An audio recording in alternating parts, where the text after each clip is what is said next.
recorded it. All right, here's a story told to me by Rabbi Mendel Futafas. I'm sorry if I told this before. There's a lot of stories, and it could be that I'm repeating it, but it's worth repeating anyway. And he told me the story that once there was a Cossack, and the Cossack, they were excellent horse, right, equestrians. They were like one with their horse. So this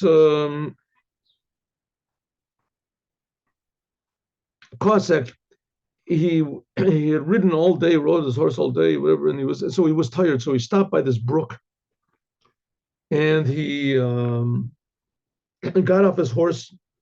There was a nice tree there, and he told his horse to wake him up in half an hour. And the horse understood, and he went to sleep. After an hour, the horse nudged him. He woke up, jumped on the horse, and started riding. He's riding through the forest. So there's this terrible smell. So he figures there must have been a war over here, battles, and there's rotting bodies in the forest. So he keeps riding, rides faster, and he gets to an open field. In the open field, same terrible smell. He figures they must have just put manure on the field, and they fertilized it, so there's this terrible smell. But he has a very sensitive nose. It really bothers him, so he pushes the horse, and he's riding faster and faster. Of course, the wind that sort of alleviates the bad smell. But he finally gets into a town. And in the town there's a terrible smell.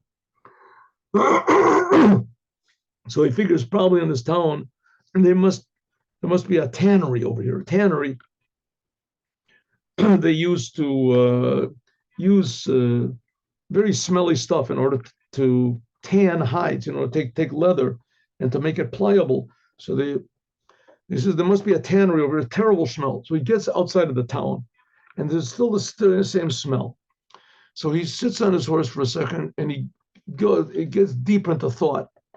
And he's thinking, what could possibly be this terrible smell coming from? Where could it possibly be?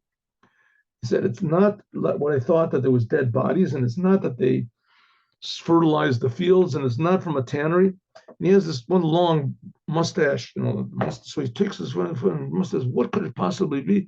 And all of a sudden he sees that there's a small piece of the manure from his horse had somehow or other got caught inside of his mustache, and that's what he was smelling.